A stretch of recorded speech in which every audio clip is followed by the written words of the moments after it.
Thank you for inviting me to speak today at the unveiling of this amazing statue commemorating the Hong Kong people's fight for freedom. I want to congratulate the artist, Mr. Wei-Ming Chen, for this powerful symbol of hope.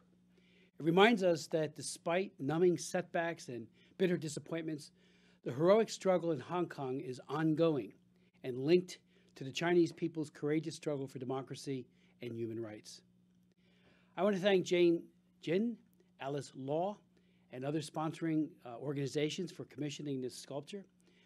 It's no coincidence that many others have a direct link to the 1989 Tiananmen Square protests, including Zhou Fengshou, Feng Zhang, and Bob Fu. As we all know, many brave democracy activists lost their lives at Tiananmen Square or were hunted down and jailed or tortured. Others, however, came here to the United States to continue the struggle. For example, once he got to America, Bob Fu has been a tireless advocate, a champion, who not only testified several times at Chinese human rights hearings that I've chaired, but for decades has provided me and so many others in Congress with extraordinary insight, counsel, and well-crafted strategies for assisting victims while promoting reform. Thanks, Bob. Ladies and gentlemen, Tiananmen Square, like Hong Kong, Xinjiang, and Tibet, underscore the brutal lengths the Chinese Communist Party will go to absolutely monopolize power. History will judge whether we stood with the people of Hong Kong and used every tool, including sanctions, to demand accountability of a Communist Party leadership that has broken its solemn promises and treaty obligations with impunity. History will judge whether we denounced and sanctioned Xi Jinping's genocide against Uyghur Muslims, never forgetting that he said he would show, quote, absolutely no mercy, and he hasn't. Women have been tortured, forcibly aborted, forcibly sterilized, and sexually assaulted. Entire families, as you know, have been put in concentration camps. Many have been slaughtered.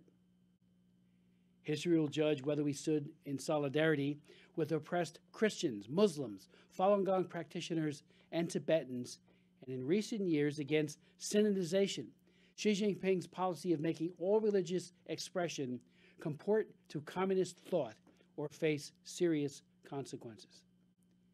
History will judge whether we rigorously defended all Chinese women and their precious children from the Chinese Communist Party's cruel and violent coercive population control policy, which for over 40 years and to this very day relies on ruinous fines, forced abortion, and involuntary sterilization to compel compliance. History will judge whether we exposed and sought to end the pervasive use of torture, which has only gotten worse under Xi Jinping. In the end, history will require us to answer one very hard question. Did we stand with the tank man, or did we stand with the tank? As for me and so many others, colleagues both sides of the aisle here in Washington, we continue to stand with the people of Hong Kong and those in China fighting peacefully for human rights. And we will continue to shine a light on the repressive acts of the Chinese Communist Party. Shining a light on the Chinese Communist Party is what motivated me to first introduce the Hong Kong Human Rights and Democracy Act back in 2014, and then the Uyghur Human Rights Policy Act. Recently, with Jim McGovern, I also introduced the Hong Kong Protect Act, which restricts sales, as you know, to Hong Kong police, and the Uyghur Forced Labor Prevention Act. The Protect Act, as you know, has become law, and we continue to press for passage of the Forced Labor Prevention Act. Though these laws passed with large bipartisan majorities this year and last, it was a struggle to get the Hong Kong Human Rights and Democracy Act passed. When I first introduced it in 2014, in the midst of the umbrella movement, it was vehemently opposed. The State Department opposed the bill, as did many of our colleagues here in the House and Senate. The U.S. business community in Hong Kong, at the urging of Carrie Lam, also opposed the bill. They all said that the business of Hong Kong is business, and we shouldn't upset the status quo. But we all know the business of Hong Kong isn't business. The business of Hong Kong is freedom. And Xi Jinping was making, even then, in 2014, it abundantly clear that human rights and autonomy were at grave risk. So we passed the Hong Kong Human Rights and Democracy Act against opposition because all of you spoke up and fought for its passage. It did pass because of that groundswell with overwhelming numbers and margins because the protests of the Hong Kong people inspired the entire world. The resolve, courage, and tenacity and clarity of and purpose of the people of Hong Kong still shines through the darkness like the bright sun. As you know, the Trump administration has used the Hong Kong Human Rights and Democracy Act and other laws to sanction Chinese and Hong Kong officials. The administration has taken many steps recently to address the export of the killer drug fentanyl, to bolster Taiwan, to protect online privacy of Americans, and to restrict Confucius Institutes on American campuses. It has used the Global Magnitsky Act, legislation which I first introduced in the House, to hold accountable officials complicit in torture and other egregious human rights abuses. All of these actions were taken because they are the right thing to do. They were taken because U.S.-China relations need a complete overhaul. So I do commend the Trump administration for jump-starting that important overhaul. My friends, we can no longer afford to separate human rights from our economic interests, which unfortunately President Clinton infamously did on May 26, 1994, when he delinked most favored nation status from human rights progress. It took all of us by surprise when he did it, but I think for many in China, they looked at us and said, we care more about profits than human rights, rather than having a principled position that human rights and profits go hand in hand.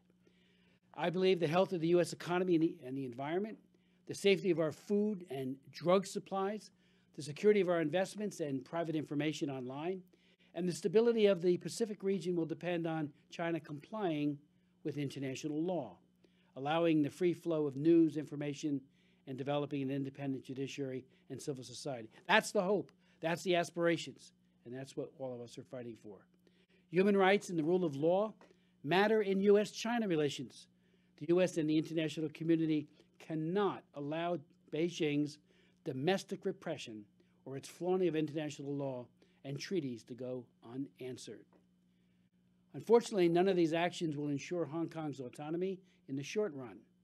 The passage of the authoritarian national security law is a dark cloud settling over that great city. It has obliterated Hong Kong's special status as Beijing moves quickly to solidify its control. I applaud the announcement of financial sanctions on Carrie Lam herself and other Chinese officials who undermined Hong Kong's autonomy. But more needs to be done. And I will continue to work with the administration and my colleagues on the Democrat and Republican side to sanction the Hong Kong elite who traded away the city's freedom. New sanctions should also target those Hong Kongers who serve as delegates to the Chinese People's Political Consultative Conference and the National People's Congress. They voted for the national security law and should be held accountable for that egregious act. The administration should also use its authority under the International Emergency Economic Powers Act to place secondary sanctions on key figures who are working to extend Beijing's control over Hong Kong, as well as any business institutions that act on Beijing's behalf. The U.S. has moved quickly to protect our interests and sanction Hong Kong and Chinese officials. We must move quickly to extend protections to the people themselves of Hong Kong. The national security law endangers millions of people who participated in last year's demonstrations. It also threatens democratic voices. We have already seen moves to arrest Jimmy Lai and Agnes Chow and others. We should join the UK and encourage other nations to offer a safe haven for those whom Beijing will persecute. I will be working with my colleagues to pass the bipartisan Hong Kong Safe Harbor Act. America should find ways to welcome Hong Kongers to the United States. It is a dark moment. Xi Jinping's government, as you know, continues to excel in crushing bodies and shattering bones. As a matter of fact, he actually said that would happen about a year ago if Hong Kong continued asking and demanding, frankly, for its democracy and freedom to be respected. We all know this current situation, as bad as it is, cannot last.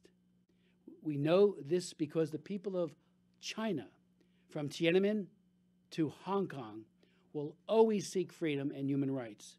Despite persecution, they continue and their numbers are growing. But we must all remember that the arc of history does not bend towards justice without the concerted action from all freedom-loving peoples. We cannot be silent. We must all remain engaged in the fight and be voices for the persecuted. Thank you very, very much.